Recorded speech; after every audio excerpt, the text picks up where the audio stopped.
पिछले सेक्शन में हमने ये इस्टेब्लिश किया था कि क्यूडा कोड को AMD हिप में कन्वर्ट करना कॉन्सेप्चुअली काफ़ी सिंपल है। हमने सीखा कि क्यूडा मैलॉक हिप मैलॉक पर मैप होता है, CUDA memo copy hip memo copy पर मैप होता है, और थ्रेड ब्लॉक्स अभी भी जाने पहचाने ग्रिड डायमेंशंस का यूज करके लॉन्च होते हैं।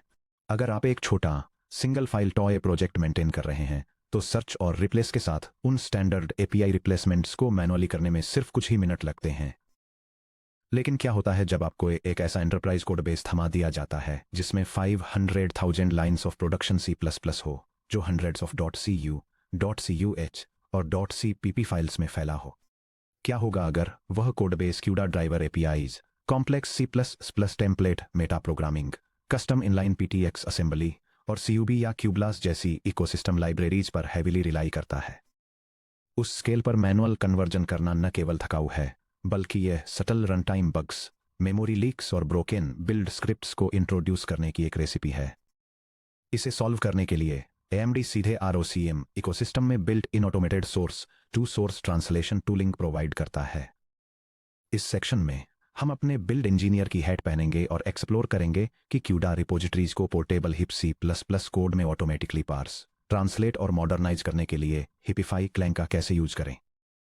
हम ये भी सीखेंगे कि इस टूलिंग को सीधे मॉडर्न CMake बिल्ड पाइपलाइंस में कैसे वायर करें और उन इनेविटेबल एज केसेज को कैसे फिक्स करें जहां ऑटोमेटेड ट्रांसलेशन अपनी लिमिट्स तक पहुंच जाता है। Section break, the migration dilemma, hipify Perl versus hipify Clang. जब डेवलपर्स पहली बार ऑटोमेटेड ट्रांसलेशन टूल्स को एक्सप्लोर करते हैं तो वे आमतौर पर ROCm टूलकिट के अंदर दो अलग यूटिलिटीज हिपिफाई पर्ल और हिपिफाई क्लैंग को देखते हैं। हालांकि दोनों का गोल क्यूडा सोर्स कोड को हिप सोर्स कोड में कन्वर्ट करना है, लेकिन वे अंडर द हुड बिल्कुल अलग स्ट्रेटेजीज का यूज करके काम करते हैं। ये फ्लोचार्ट क्यूडा सोर्स कोड को हिप कोड में कन्वर्ट करने के 2 मेथड्स को दिखाता है।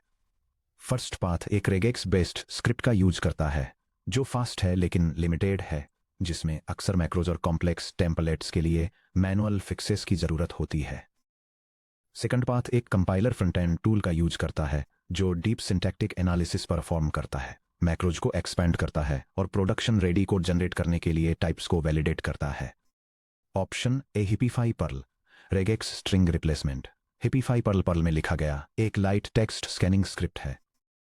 ये आपकी सोर्स फोल्ड्स को कैरेक्टर बाय कैरेक्टर स्कैन करता है और कूडा कीवर्ड्स को हिप इक्विवेलेंट से रिप्लेस करने के लिए रेगुलर एक्सप्रेशन पैटर्न मैचिंग करता है, जैसे कि कूडा मैलॉक को हिप मैलॉक से रिप्लेस करना। प्रोज एक्सट्रीमली फास्ट, कोई डिपेंडेंसीज नहीं चाहिए और रन करने के लिए किसी वर्किंग कंपाइलर टूलचेन या थर्ड पार्टी इंक्लूड पाथ्स की जरूरत नहीं होती है। कौन C++ सिंटैक्स और स्कोप को बिल्कुल भी नहीं समझ पाता है क्योंकि हिपिफाई पर्ल प्योरली रेगेक्स पर डिपेंड करता है। ये variable scope, macro expansion, namespace aliasing या C++ टेम्पलेट पैरामीटर्स को नहीं समझ सकता। इस कूडा लाइन को कंसीडर कीजिए। यह इंस्ट्रक्शन एक डिवाइस सेटअप स्ट्रक्चर से graphics processing unit configuration setting को रिट्रीव करता है और इसे एक लोकल इंटीजर वेरिएबल को असाइन करता है। हिपिफाई पर्ल नाइवली आपके वेरिएबल को रीनेम करने की कोशिश कर सकता है या थर्ड पार्टी हेडर्स को ब्रेक कर सकता है क्योंकि उसने कूडा स्ट्रिंग देखी थी। इससे भी बुरा यह है कि जब कूडा functions complex hash define macros या C++ टेम्पलेट इंस्टेंशिएशंस के पीछे छिपे होते हैं तो ये फेल हो जाता है। Option B hipify Clang, AST aware structural parsing. Hipify Clang एक advanced AST aware source to source translation tool है जो LLVM या Clang compiler front end framework के ऊपर बना है। आपके सोर्स कोड को एक रॉ स्ट्रिंग ऑफ टेक्स्ट की तरह ट्रीट करने के बजाय हिपिफाई क्लैंग एक एक्चुअल C++ कंपाइलर पार्सर को इन्वोक करता है। यह आपके हैश इंक्लूड हेडर्स को प्रोसेस करता है, प्री प्रोसेसर मैक्रोज को एक्सपेंड करता है, आपके प्रोग्राम का एक कंप्लीट एब्स्ट्रैक्ट सिंटैक्स ट्री या AST बिल्ड करता है, फुल टाइप हायरार्कीज को रिजॉल्व करता है और valid hip C++ code emit करने से पहले डायरेक्टली AST पर प्रिसाइज सिंटैक्टिक ट्रांसफॉर्मेशंस परफॉर्म करता है। यह टेबल हिपिफाई पर्ल और हिपिफाई क्लैंग के माइग्रेशन फीचर्स को कंपेयर करती है। पार्सिंग मैकेनिज्म के लिए हिपिफाई पर्ल रेगुलर एक्सप्रेशंस का यूज करता है, जबकि hipify Clang LLVM Clang AST parsing का यूज करता है। स्पीड के मामले में हिपिफाई पर्ल इंस्टेंटेनियस है, जबकि हिपिफाई क्लैंग स्लोअर है, जिसके लिए एक फुल कंपाइलेशन पास की जरूरत होती है। जहां हिपिफाई पर्ल को किसी बिल्ड सेटअप की जरूरत नहीं होती, वहीं हिपीफाई क्लैंग को हेडर, इंक्लूड पाथ्स और कंपाइलर फ्लैग्स की जरूरत होती है। मैक्रो एक्सपेंशन के लिए हिपीफाई पर्ल ब्लाइंड है और मैक्रो रैप्ट एपीआई को मिस कर सकता है, जबकि hipify Clang full context aware preprocessor expansion offer करता है। टाइप डिसएम्बिग्यूएशन हिपीफाई पर्ल में पुअर है, जो नॉन कूडा टोकन्स को रिप्लेस कर सकता है, लेकिन हिपीफाई क्लैंग में परफेक्ट है, जो वैलिड स्कोप्स में केवल कूडा टाइप्स को टारगेट करता है। सीयूबी लाइब्रेरीज को मैप करते समय hipify Perl basic string substitution perform करता है, जबकि हिपीफाई क्लैंग हिपाक्यूब टेम्पलेट्स के लिए एक फुल मैपिंग प्रोवाइड करता है। Finally quick one file prototypes के लिए हिपीफाई पर्ल रिकमेंडेड है, जबकि एंटरप्राइज प्रोडक्शन रिपोजिटरीज के लिए हिपीफाई क्लैंग रिकमेंडेड है। सीरियस C++ कोड बेसेज के लिए हिपीफाई क्लैंग इंडस्ट्री स्टैंडर्ड है। चलिए एग्जामिन करते हैं कि इसे कैसे कॉन्फ़िगर और एग्जीक्यूट करना है। Section break. Practically hipify clang को यूज करना। क्योंकि हिपीफाई क्लैंग आपके कोड को एक रियल कंपाइलर की तरह पार्स करता है, इसलिए इसे आपके प्रोजेक्ट के एग्जैक्ट बिल्ड एनवायरनमेंट को जानने की जरूरत होती है, जैसे कि include paths, pre processor definitions, -d GPU architecture flags और system header directories. Hipify clang को ये इंफॉर्मेशन प्रोवाइड करने का सबसे क्लीन तरीका एक Jason compilation database compile commands .json के जरिए है। स्टेप 1, एक कंपाइलेशन डेटाबेस जनरेट करें। चैप्टर 11 मॉडर्न सीमेक बिल्ड कॉन्फ़िगरेशंस से याद करें कि सीमेक आपके प्रोजेक्ट में यूज होने वाले हर सिंगल कंपाइलर इन्वोकेशन का रिकॉर्ड ऑटोमेटिकली एमिट कर सकता है। आप CMake export compile commands equal to on pass करके इसे इनेबल कर सकते हैं। ये build system command project setup को एक कंपाइलेशन डेटाबेस जनरेट करने के लिए कॉन्फ़िगर करता है, जो कोड एडिटर्स और एनालिसिस टूल्स को ये समझने में मदद करता है कि हर एक सोर्स फाइल कैसे कंपाइल होती है। इससे बिल्ड या कंपाइल कमांड्स .json नाम की एक फाइल क्रिएट होती है, जिसमें आपके प्रोजेक्ट के हर ट्रांसलेशन यूनिट के लिए exact file paths, compiler flags और इंक्लूड पाथ्स होते हैं। स्टेप 2, हिपीफाई क्लैंग को एग्जीक्यूट करना। एक बार जब आपके पास आपका कंपाइलेशन डेटाबेस आ जाता है, तो अपने प्रोजेक्ट सोर्स ट्री में हिपीफाई क्लैंग रन करने के लिए सिर्फ एक सिंगल कमांड की जरूरत होती है। यह टर्मिनल कमांड एक ट्रांसलेशन टूल रन करता है, जो स्पेसिफाइड बिल्ड और टूलकिट पाथ्स का यूज करके एक proprietary graphics unit source file को डायरेक्टली इन प्लेस एक पोर्टेबल प्लेटफॉर्म इंडिपेंडेंट फॉर्मेट में कन्वर्ट करता है और साथ ही कन्वर्शन स्टैटिस्टिक्स भी दिखाता है। चलिए in critical command line flags को समझते हैं। -p इक्वल टू बिल्ड या ये हिपीफाई क्लैंग को उस डायरेक्टरी की तरफ पॉइंट करता है जिसमें कंपाइल कमांड्स .json है। इससे यह टूल बिना किसी मैनुअल कॉन्फ़िगरेशन के सभी include paths, -i defines -d और बिल्ड फ्लैग्स को ऑटोमेटिकली इनहेरिट कर लेता है। कूडा पाथ इक्वल टू या USR या लोकल या कूडा, ये आपके बिल्ड सिस्टम पर इंस्टॉल्ड कूडा SDK हेडर्स का पाथ प्रोवाइड करता है ताकि क्लैंग नेटिव कूडा हेडर्स को पार्स कर सके, जैसे कूडा रनटाइम .h या डिवाइस लॉन्च पैरामीटर्स .h।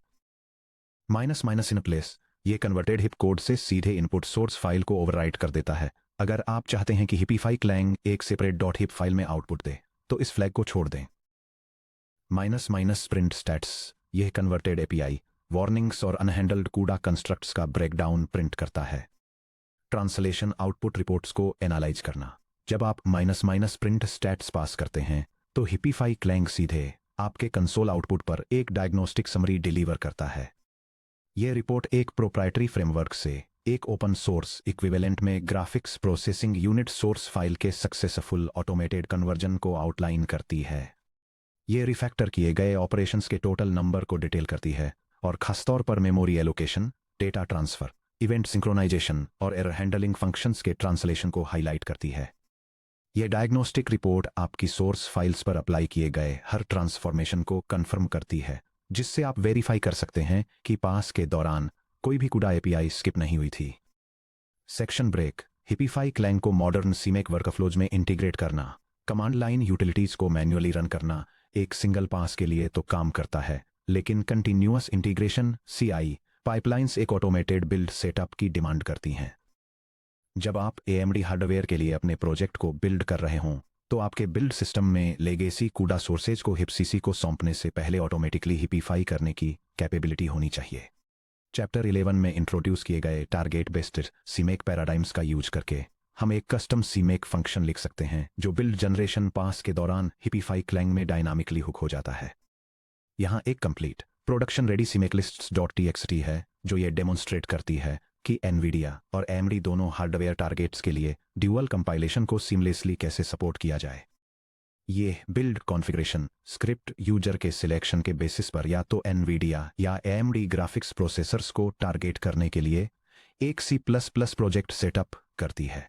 अगर एनवीडिया प्लेटफॉर्म सिलेक्ट किया जाता है, सिस्टम कूडा कंपाइलेशन सपोर्ट का यूज करके एप्लीकेशन को बिल्ड करता है। अगर एएमडी प्लेटफॉर्म चुना जाता है तो स्क्रिप्ट बिल्ड प्रोसेस के दौरान कूडा सोर्स कोड को ऑटोमेटिकली हिप कंपैटिबल कोड में बदलने के लिए ट्रांसलेशन यूटिलिटी को लोकेट करती है और एएमडी कंपाइलर टूलचेन का यूज करके फाइनल एग्जीक्यूटेबल को कंपाइल करती है। इस सीमेक कॉन्फ़िगरेशन के साथ एनवीडिया को टारगेट करने वाले डेवलपर्स रन करते हैं। ये कमांड एनवीडिया ग्राफिक्स कार्ड्स के लिए बिल्ड सिस्टम को कॉन्फ़िगर करती है और फिर प्रोजेक्ट को कंपाइल करती है, जबकि एएमडी इंस्टिंक्ट हार्डवेयर को टारगेट करने वाले बिल्ड इंजीनियर्स रन करते हैं। यह कमांड एएमडी ग्राफिक्स कार्ड्स के लिए बिल्ड सिस्टम को कॉन्फ़िगर करती है और फिर प्रोजेक्ट को कंपाइल करती है। बिल्ड पाइपलाइन एएमडी कॉन्फ़िगरेशन को डिटेक्ट करती है। बिल्ड ट्री में update dot hip source files generate करने के लिए ऑटोमेटिकली हिपिफाई क्लैंग को ट्रिगर करती है और आपके ट्रैक्ड गिट सोर्स कोड की एक भी लाइन को बदले बिना उन्हें हिपसीसी के जरिए नेटिवली कंपाइल करती है। सेक्शन ब्रेक हिपिफाई एज केसेज और फेलियर्स को हैंडल करना। हालांकि हिपिफाई क्लैंग स्टैंडर्ड कूडा रन टाइम इक्वल्स के लगभग 90 से 95% हिस्से को हैंडल कर लेता है, लेकिन हर प्रोडक्शन रिपोजिटरी में ऐसे एज केसेज होते हैं जहां ऑटोमेटेड ट्रांसलेशन फेल हो जाता है या ऐसा कोड जनरेट करता है जो एएमडी हार्डवेयर पर कंपाइल होने में फेल हो जाता है। आइए 4 सबसे कॉमन ट्रांसलेशन पिटफॉल्स और उन्हें ठीक करने के तरीकों को डिटेल में समझते हैं। यह रेफरेंस टेबल क्यूडा कोड को हिप में कन्वर्ट करते समय कॉमन एज केसेज को रिजॉल्व करने की मैनुअल स्ट्रेटेजीज को आउटलाइन करती है।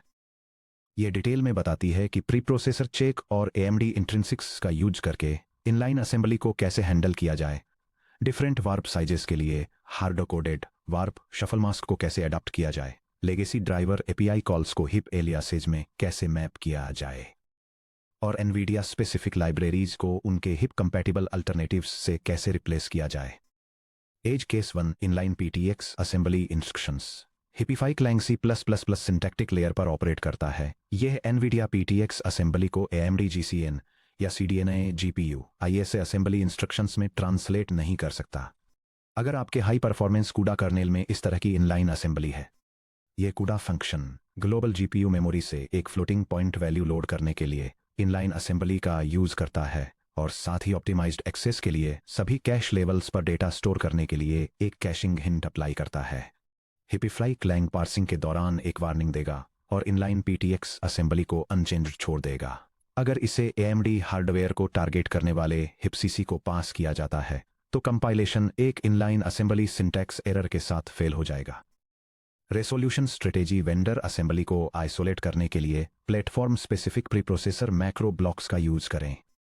यह graphics processing unit device function hardware specific caching का यूज करके ग्लोबल मेमोरी से एक single precision decimal number load करके मेमोरी एक्सेस को ऑप्टिमाइज करता है। यह कंपाइल टाइम पर हार्डवेयर प्लेटफॉर्म को डिटेक्ट करता है ताकि native AMD buffer loading cached memory reads के लिए इनलाइन एनवीडिया असेंबली या फिर एक standard fallback pointer dereferencing method को अप्लाई किया जा सके। Edge case 2 hard coded warp masking logic chapter 23.5 से रिफैक्टर। जैसा कि चैप्टर 23.5 कूडा वार्प शफल इंट्रिंसिक्स में डिस्कस किया गया है, कूडा शफल इंस्ट्रक्शंस ने कूडा 9 में फुल 30-बिट एग्जीक्यूशन थ्रेड मास्क्स इंट्रोड्यूस किए थे। Double_ shuffle down sync. Developers अक्सर 32 थ्रेड वार्प साइज मानकर लिटरल मास्क्स को हार्ड कोड कर देते हैं। यह जीपीयू प्रोग्रामिंग एग्जाम्पल एक सिंक्रोनाइजेशन एरर डेमोन्स्ट्रेट करता है जो हार्ड कोडेड थ्रेड मास्क और स्टेप साइजेस की वजह से होता है। जब आप एक वार्प लेवल रिडक्शन परफॉर्म करते हैं तो 32 थ्रेड्स की फिक्स्ड विड्थ अज्यूम करने से ऐसे हार्डवेयर पर इनकम्प्लीट एग्जीक्यूशन होता है जिसमें पर वेवफ्रंट 64 थ्रेड्स होते हैं, जैसे कि नए AMD architectures.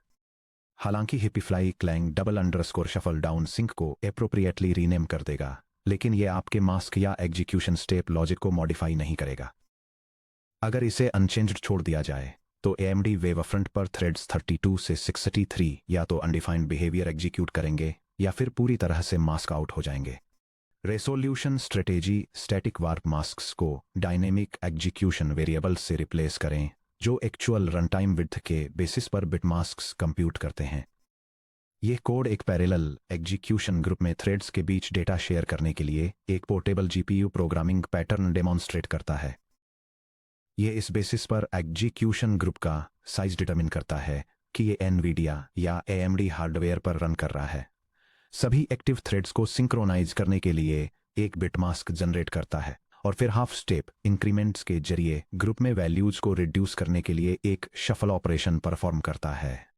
As case 3 CUDA driver API versus runtime API. कई low level frameworks CUDA driver API जैसे CU mem alloc, CU CTX create, CU module load data के फेवर में कूडा रनटाइम एपीआई को बाईपास करते हैं जो low level opaque handles जैसे CU device PTR, CU context, CU module का use करके ऑपरेट करता है। हालांकि hipify Clang basic driver API mapping को हैंडल करता है जिसमें CU डिवाइस PTR को हिप डिवाइस PTR-T में कन्वर्ट करना शामिल है, लेकिन ड्राइवर कॉन्टेक्स्ट मैनेजमेंट फंक्शंस को अक्सर स्ट्रक्चरल अपडेट्स की रिक्वायरमेंट होती है। For instance AMD ROCm driver context operations को मॉडर्न रनटाइम एपीआई में कंसोलिडेट करता है। अगर आपका application CU CTX push current या CU CTX पॉप करंट का यूज करके ड्राइवर कॉन्टेक्स्ट को मैन्युअली पुश और पॉप करता है तो आपको उन कंपोनेंट्स को रिफैक्टर करके उसकी जगह unified hip set device calls का यूज करना चाहिए। As case 4 ecosystem libraries CUB2 hip CUB, CUBLess2 हिपब्लेस। Production CUDA applications Nvidia ecosystem libraries जैसे कि CUB ब्लॉक या वार्प लेवल कलेक्टिव प्रिमिटिव्स के लिए या क्यूबलास मैट्रिक्स अलजेब्रा ऑपरेशंस के लिए पर बहुत ज़्यादा रिलाई करती हैं। AMD drop in wrapper libraries provide करता है जिन्हें इन इकोसिस्टम्स को सीधे मिरर करने के लिए डिजाइन किया गया है। NVIDIA CUB से हिप CUB बनता है, AMD पर रॉकप्रिम बैकएंड और NVIDIA पर CUB बैकएंड। क्यूबलास से हिपब्लास बनता है, AMD पर रॉकब्लास बैकएंड और NVIDIA पर क्यूबलास बैकएंड। QFFT से हिपFFT बनता है, AMD पर रॉकFFT बैकएंड और NVIDIA पर QFFT बैकएंड। जब हिपीफ्लाई क्लैंग आपके कोड को स्कैन करता है तो ये ऑटोमेटिकली नेमस्पेस रेफरेंसेस और हेडर्स को अपडेट कर देता है। फॉर एग्जांपल, ये original CUDA source code cooperative block library को इंपोर्ट करता है और 256 के थ्रेड ब्लॉक साइज पर single precision floating point numbers के लिए block level reduction operation define करता है। हिपीफ्लाई क्लैंग के जरिए ऑटोमेटिकली इसमें कन्वर्ट हो जाता है। यह converted HIP source code portable GPU block library को इंपोर्ट करता है और 256 के थ्रेड ब्लॉक साइज पर single precision floating point numbers के लिए matching block level reduction operation define करता है। यह conversion native hip CUB templates पर सीमलेसली मैप हो जाता है जिससे बिना किसी मैनुअल इंटरफेस एडजस्टमेंट्स के दोनों प्लेटफॉर्म्स पर इक्विवेलेंट एग्जीक्यूशन स्पीड मिलती है। Section break walk through automated refactoring case study. इस एंड टू एंड प्रोसेस को एक्शन में देखने के लिए चलिए एक रियल वर्ल्ड केस स्टडी को स्टेप बाय स्टेप देखते हैं। हम एक non trivial CUDA memory caching utility लेंगे, इसे हिपीफ्लाई क्लैंग का यूज करके कन्वर्ट करेंगे, post translation manual fixes apply करेंगे और फाइनल आउटपुट को रिव्यू करेंगे। Original CUDA utility header CUDA _ memory _utils.ch। नीचे एक एंटरप्राइज क्यूडा यूटिलिटी फाइल दी गई है जिसमें CUDA runtime calls driver API memory checks CUB block reductions और हार्डोडेड वार्प शल ऑपरेशंस शामिल हैं। ये CUDA C++ header file GPU memory management और पैरेलल डेटा रिडक्शन के लिए यूटिलिटी फंक्शंस प्रोवाइड करती है। यह एफिशिएंट पैरेलल समेशन परफॉर्म करने के लिए NVIDIA के क्यूडा रनटाइम और CUB लाइब्रेरीज को यूटिलाइज करती है। इसके लॉजिक फ्लो में एक डिवाइस हेल्पर शामिल है जो शफल इंस्ट्रक्शंस का यूज करके एक वॉरप के अंदर वैल्यूज को सम करता है, जिसके बाद एक GPU कर्नल आता है जो ब्लॉक रिडक्शन टेक्निक्स का यूज करके इन वैल्यूज को एक थ्रेड ब्लॉक में एग्रीगेट करता है। इसके अलावा इसमें एक स्पेसिफाइड ग्राफिक्स कार्ड की अवेलेबल और टोटल मेमोरी को चेक और प्रिंट करने के लिए एक होस्ट साइड यूटिलिटी भी है। Step by step translation command. हम हेडर फाइल को पोर्टेबल हिप फॉर्मेट में ट्रांसलेट करने के लिए हिपीफ्लाई क्लैंग को इन्वोक करते हैं। ये कमांड एक कंपाइलर ट्रांसलेशन टूल का यूज करके एक CUDA memory utility header file को हिप कंपैटिबल फॉर्मेट में कन्वर्ट करती है और साथ ही क्यूडा इंस्टॉलेशन पाथ को स्पेसिफाई करते हुए ट्रांसलेशन स्टैटिस्टिक्स डिस्प्ले करती है। हिपीफ्लाई क्लैंग से रॉ आउटपुट। नीचे हिपीफ्लाई क्लैंग द्वारा एमिट किया गया कोड दिया गया है। ध्यान दें कि कैसे headers, runtime, API, names types और लाइब्रेरी नेमस्पेसेस ट्रांसफॉर्म हो गए हैं। ये C++ header file hip framework का इस्तेमाल करके AMD हार्डवेयर के लिए ऑप्टिमाइज्ड GPU डिवाइस और होस्ट यूटिलिटीज प्रोवाइड करती है। यह पैरेलल डेटा रिडक्शन करने और डिवाइस मेमोरी को मॉनिटर करने के लिए हिप रनटाइम और उसके corresponding cooperative block reduction library का यूज करती है। इसका लॉजिक एक low level warp shuffle reduction से लेकर एक ब्लॉक लेवल पैरेलल सम कर्नल तक फ्लो करता है और एक होस्ट साइड हेल्पर के साथ खत्म होता है, जो टारगेट ग्राफिक्स प्रोसेसर को इनिशियलाइज करता है और उसकी टोटल और फ्री मेमोरी कैपेसिटी को क्वेरी करता है। Manual post processing audits apply करना। हिपिफ्लाई क्लैंग ने 90% हैवी लिफ्टिंग की। इसने क्यूडा सेट डिवाइस को हिप सेट डिवाइस से मैप किया। इसने CUB ब्लॉक रिड्यूस को हिप CUB ब्लॉक रिड्यूस से मैप किया और क्यूडा रनटाइम इनक्लूड्स को नेटिव हिप या हिप रनटाइम .h इनक्लूड्स से रिप्लेस कर दिया।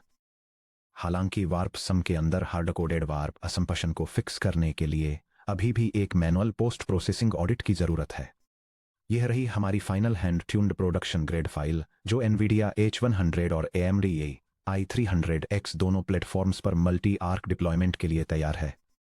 यह C++ header file HIP framework का यूज करके AMD और NVIDIA हार्डवेयर के लिए graphics processing unit utility functions provide करती है। इसमें एक डिवाइस फंक्शन है जो हार्डवेयर वार्प साइज के हिसाब से डायनेमिकली अडेप्ट करके एक एग्जीक्यूशन यूनिट के अंदर थ्रेड्स के बीच वैल्यूज को सम करता है। इसके अलावा यह कोऑपरेटिव ब्लॉक रिडक्शन लाइब्रेरीज का यूज करके block level data reduction perform करने के लिए एक GPU कर्नल डिफाइन करता है और इसमें एक स्पेसिफाइड ग्राफिक्स कार्ड पर अवेलेबल और टोटल वीडियो मेमोरी को क्वेरी और रिपोर्ट करने के लिए एक होस्ट यूटिलिटी भी शामिल है। AST aware automated tools hipify Clang को टारगेटेड डेवलपर ऑल्टिंग के साथ पेयर करके मैसिव रिपोजिटरीज को माइग्रेट करना एक ओवरवेलमिंग रीराइट प्रोसेस के बजाय एक ऑर्गेनाइज्ड और प्रेडिक्टेबल इंजीनियरिंग पाइपलाइन बन जाता है। Section break.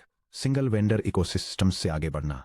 इस सेक्शन और पिछले सेक्शन में हमने AMD हिप पर फोकस किया है, जो AMD सिलिकॉन पर क्यूडा C++ लॉजिक को रन करने के लिए एक ब्रिज की तरह काम करता है। हिप एग्जिस्टिंग क्यूडा एप्लीकेशंस के लिए हाई एग्जीक्यूशन एफिशिएंसी और लो रिफैक्टरिंग ओवरहेड ऑफर करता है, क्योंकि इसका मॉडल NVIDIA के हार्डवेयर आर्किटेक्चर को क्लोजली मिरर करता है।